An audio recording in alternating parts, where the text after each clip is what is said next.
our planet, there seems to be an infinite number of beautiful places one can visit, with an equal number of spectacular things to admire. It requires nothing more than a curiosity to observe what is all around you. The miracle of nature manifests in countless ways, from breathtaking vistas to the simple movements of a common heifer. The purpose of this program is to present you with the extraordinary diversity of our miraculous blue planet so that you can discover these things for yourself. Today, we begin in Costa Rica, in an amazing rainforest. Here, they make delicious chocolate out of cocoa beans. Mother Nature is at her magnificent best, showcasing hundreds of plant and animal species. To wrap up, we'll take all precaution necessary to look at one of today's most active volcanoes. Green monkeys will be our tour guides in the Kenyan lost city of Gedi. Later, we will stop to wonder at the poetic symbiosis of wildlife in such close proximity to the capital, Nairobi. Despite its 200-year existence, some members of the animal kingdom remain oblivious to Nairobi's existence.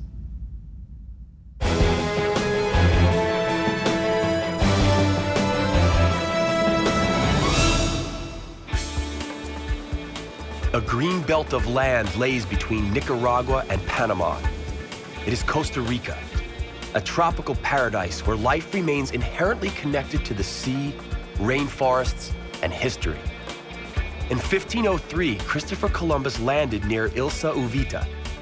The Spaniards followed soon afterwards, annexing the territory to their colonial empire. After being on the losing side of the Spanish-Mexican War in 1821, the Spanish could not stop the Costa Ricans from declaring independence. Inspired by nature's bounty, they named their land the Rich Coast, Costa Rica. Democracy took root in the mid-20th century, and Costa Rica has been one of the most peaceful Central American countries ever since. One of the first wild beasts that may be encountered here could very well be this mantled howler. It feeds on young leaves and can weigh up to 10 kilos. It is no loner. Groups of around 10 are often seen feasting together on the ever-present vegetarian delicacies. The Costa Rican coastline is constantly under siege. Waves of the Caribbean batter the coast from the east as if trying to break through the sliver of mainland and join the waters of the Pacific on the other side. It isn't the only never-ending battle taking place here. The nature of the mainland appears to besiege the sea in return. Its only ammunition is the opulent jungle lining the Caribbean coast. It appears that the only thing standing in the way of the jungle is a colonnade of palm trees. This silent battle has few spectators. It may be the regular soothing rhythm of waves washing the coast that results in the very relaxed way of life here. It's also the most likely reason why surfers from around the world flock to San Jose in search of the pura vida, or pure life, a life without rushing, intricacies, or confusion.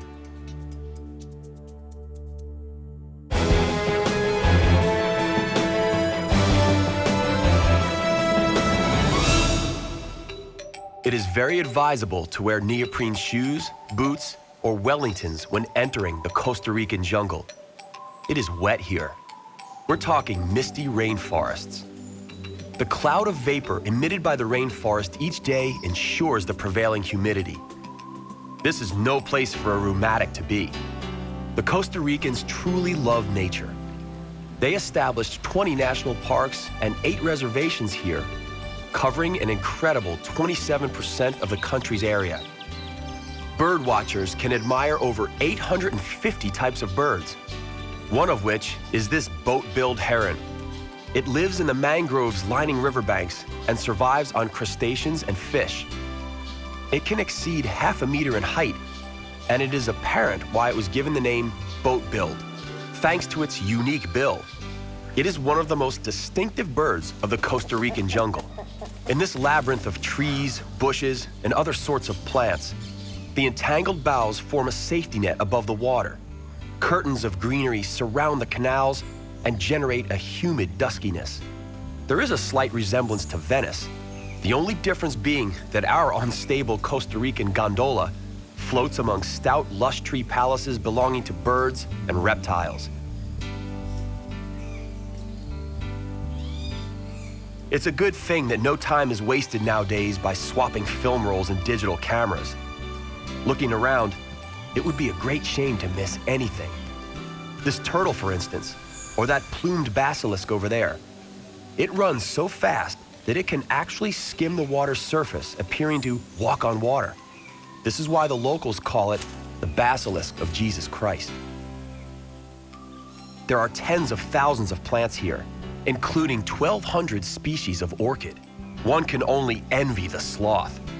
He's got his whole life to take in the beauty of the jungle. We, unfortunately, have to move on.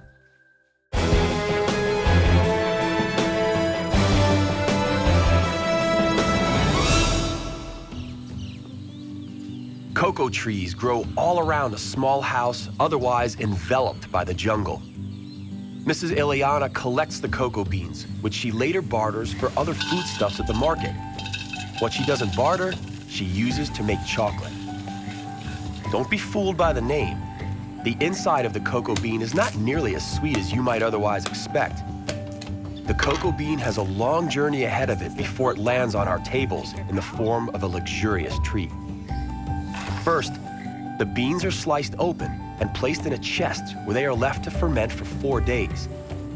Each fruit has about 50 beans. Having fermented for 4 days, each of these beans must then be left in the sun to dry before being roasted over the fire. The brown color signifies that the beans are now ready for the next phase, battering the beans so that the remaining pulp separates from them. The pulp would ruin the taste of the chocolate.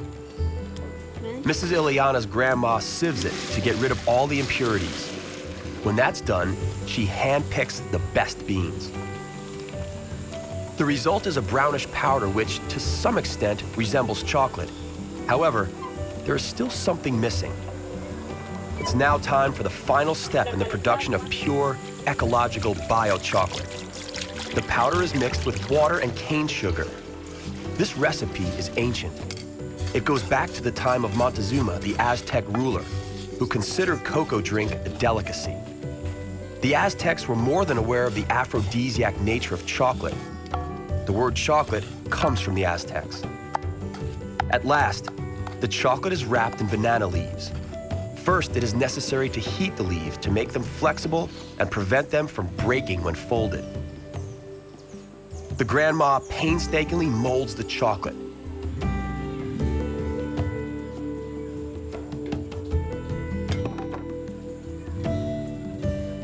Our treats are ready. Those may come in handy as we are now headed toward the distant waterfalls and a murky, forbidding volcano. Let us bid farewell to cocoa beans and the lovely handmade chocolate. The Costa Rican landscape is a gold mine in the eyes of developers. So much room and unused space. The Costa Ricans are duly proud. The Costa Rican government attempted to implement asphalt road building on a number of occasions to no avail. Despite the obvious fact that roads would have facilitated transportation and improved life in general, the locals refused. They are content with what they have and feel no need to deface their country with industrial and tourist infrastructure. And so it well may be that in a couple of decades, we will visit Costa Rica as one of the few remaining paradises left on Earth. If the Costa Ricans had a different mindset, Salto San Luis, located in the Monteverde province, would have been condemned to empty beer cans and other trash, rather than the magnificence of the surrounding rainforest, streams, and even this 2-story waterfall. The threat of unchecked tourism continues to loom over the natural wealth of Costa Rica. This is why the Costa Rican government devised a system of hanging bridges over the misty rainforests in the national parks. Visitors may thus admire the beauty of the rainforest without trampling plant life or stressing the animals. And of course, you can't pull up plants as a souvenir if you can't reach them. This experience could be rather unpleasant for those afraid of heights or suffering from vertigo. Count yourself lucky if you are not one of them. You can take advantage of the intricate system that allows you to be hauled even higher, where you can admire the rooftop of the rainforest. It can be a breathtaking, awe-inspiring, adrenaline-pumping experience, and more than well worth it. Each tree is a world of its own, a real green microcosm in a great green macrocosmos. A few hundred years ago, the Spaniards were disappointed not to have discovered any gold in Costa Rica. At that time, they failed to notice the treasure all around them.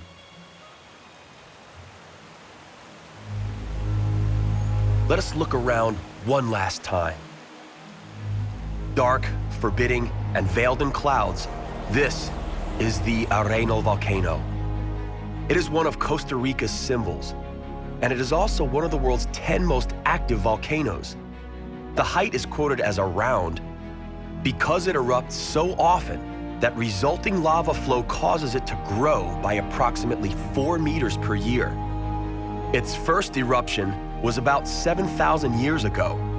During its most recent and mild eruption 12 years ago, 40 square kilometers of rainforest paid the price for its foul mood. Lately, Arenal has been relatively quiet and well-behaved. Just one tiny earthquake per week. Perhaps it too has succumbed to the ever-present sense of pura vida all around. And now, we are off to Africa.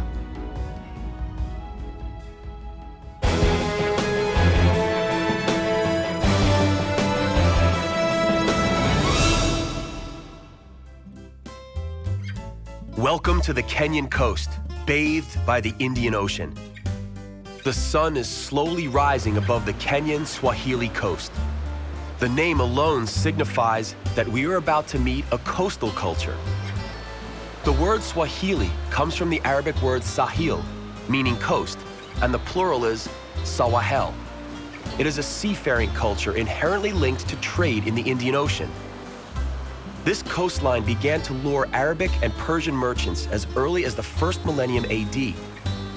The area was rich in ivory, but the slave trade was by far the most lucrative at the time. Today, the coast is a source of revenue for fishermen and from tourists. Mombasa, a city of almost 1 million inhabitants. It has a distinguished past. First records of its existence come from 16th century Portuguese seafarers. The traffic anarchy can seem bewildering to the unsuspecting tourists. The locals, however, have it down to a science. The portrait of President Obama, whose grandparents came from Kenya, is to be seen on many matatu, the local version of a minibus taxi. Amid the busy street life, city parks are a welcome oasis of peace and quiet sought out by the locals, just to relax or enjoy a small picnic. In between the thick trunks of the Baobab trees, they find ample shade. But attention must be paid to the large pods growing on the trees and falling at times. The pods do not fall of their own accord.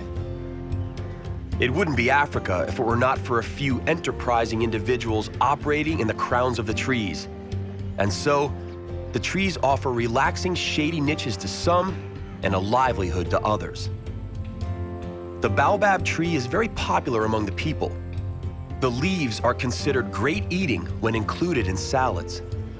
The seeds are used as a thickening agent in cooking, and people use the ground bark as a cure for fever.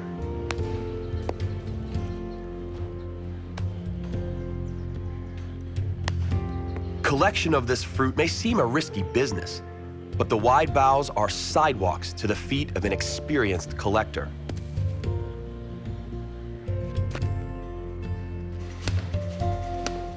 The baobab fruit is commonly used in Swahili cuisine.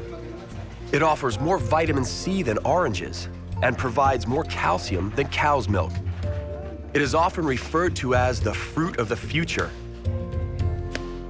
One of the most sought-after commodities in this part of Africa is candy made from baobab fruit. The pulp, called mabuyu, is cleaned of the fibers. The fibers are utilized in the making of purees and as an additive to milk. No kitchen utensils required here.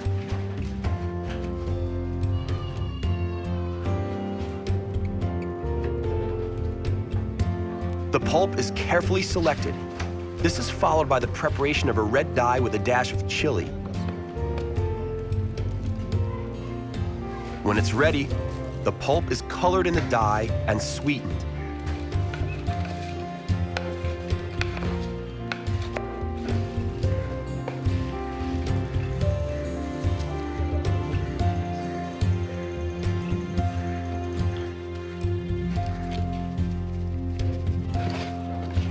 And there it is, a candy treat. The baobab is, indeed, a tree worth singing praise to, not just due to its sheer size, but because of how practical it is.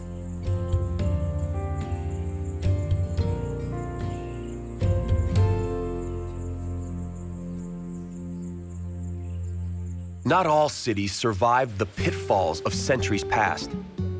For unknown reasons, life suddenly vanished from the city of Gedi at the end of the 17th century. The city is veiled in mystery.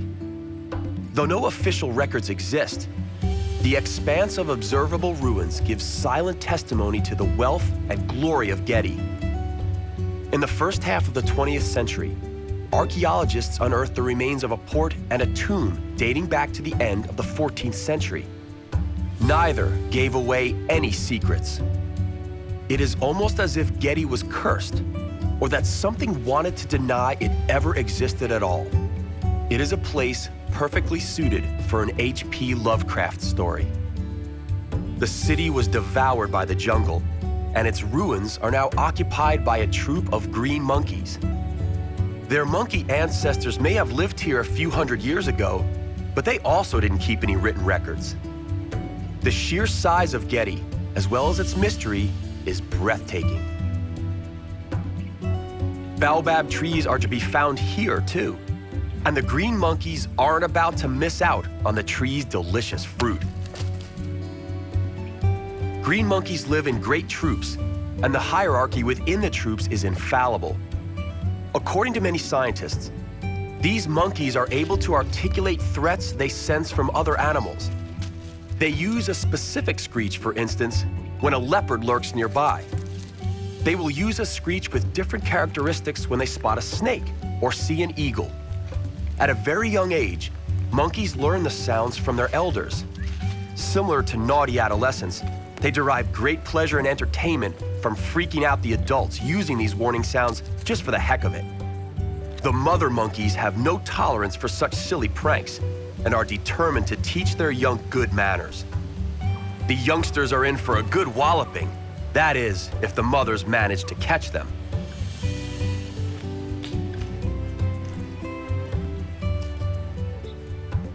Because monkeys have a natural tendency to be aggressive, the monkeys hang around the visitors, having learned that food is to be found in all sorts of dodgy places.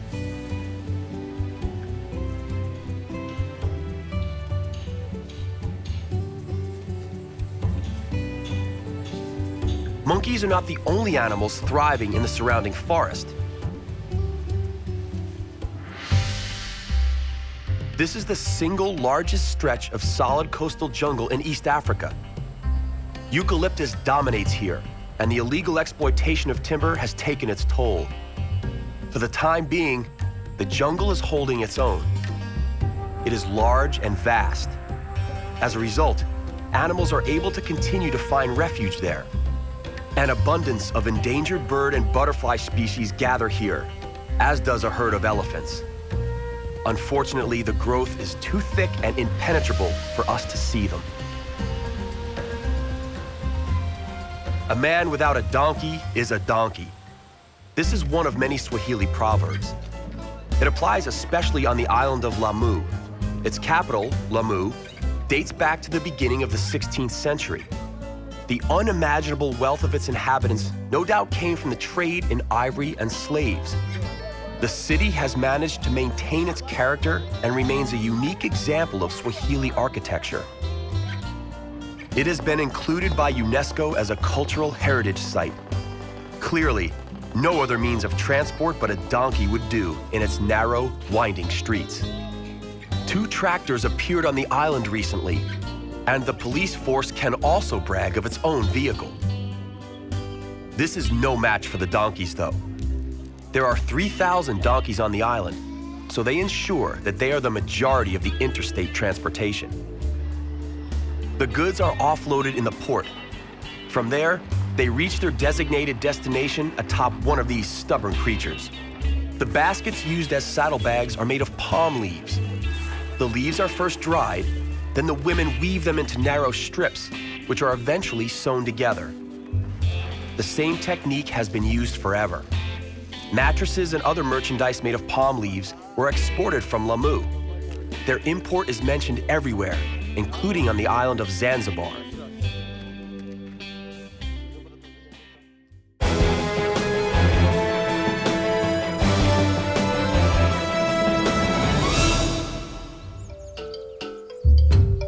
Kenya's capital, Nairobi, is nicknamed Nairobi because of its staggering criminality. Even though these animals are living in what amounts to the city's suburbs, these zebras and wildebeests haven't got a clue. They live peacefully within sight of the city, but at the same time sufficiently far away from it. They are yet another living example of how transient the boundary between wilderness and civilization is in Africa. So why don't the animals fear civilization? Once uncontrolled hunting was abolished, the animals returned to the city periphery, barely 7 kilometers from the city center. The Nairobi National Park was established, a wild game reserve accessible even to those who have very little time to spend with the animals. It is more of an open-air zoo. Here, zebras are rather common. They are in great abundance because they migrate across the savanna from July to August. You won't sight any of the African Big Five here, namely leopard, lion, elephant, rhinoceros, or buffalo. Along with zebra, the more common animals include wildebeest, giraffe, and ostriches. Don't expect the ostrich to hide its head in the sand, though. They are so accustomed to seeing throngs of tourists and schoolchildren, they remain absolutely unfazed by humans. You may encounter wildebeest grazing freely on the plains. Springboks and antelope of all shapes and sizes are also commonplace.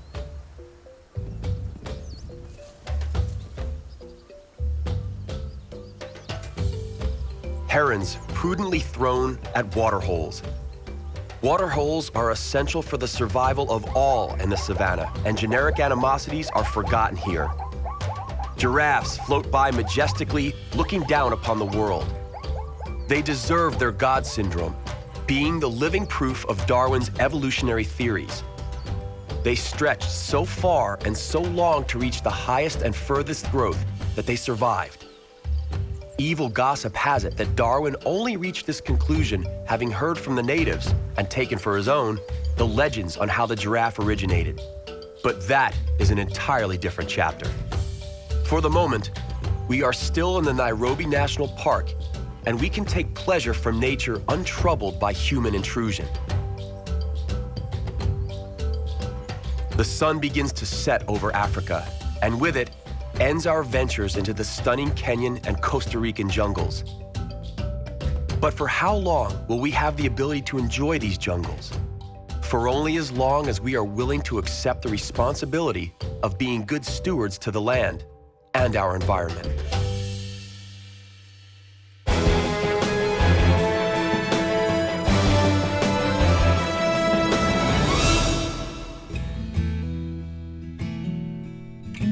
Our journey to the miraculous nooks of our planet comes to an end, for now. On the next exploration of our compelling and bountiful planet Earth, we will visit Iceland and marvel at its numerous hot springs. But it is also steeped in a rich cultural history. And there's nothing quite like the rejuvenating thermal baths and breathtaking Nordic vistas you find in Iceland. Tropical Laos is also inseparably linked to nature. Only here, monochromatic white glaciers are replaced by lush green scenery. We will lose ourselves in the intricate cave labyrinth of the Laotian underground, only to re-emerge into the sunlight and get up close and personal with the water buffalo on the Mekong River. That's all right here on Miracles of Nature. We hope you'll join us.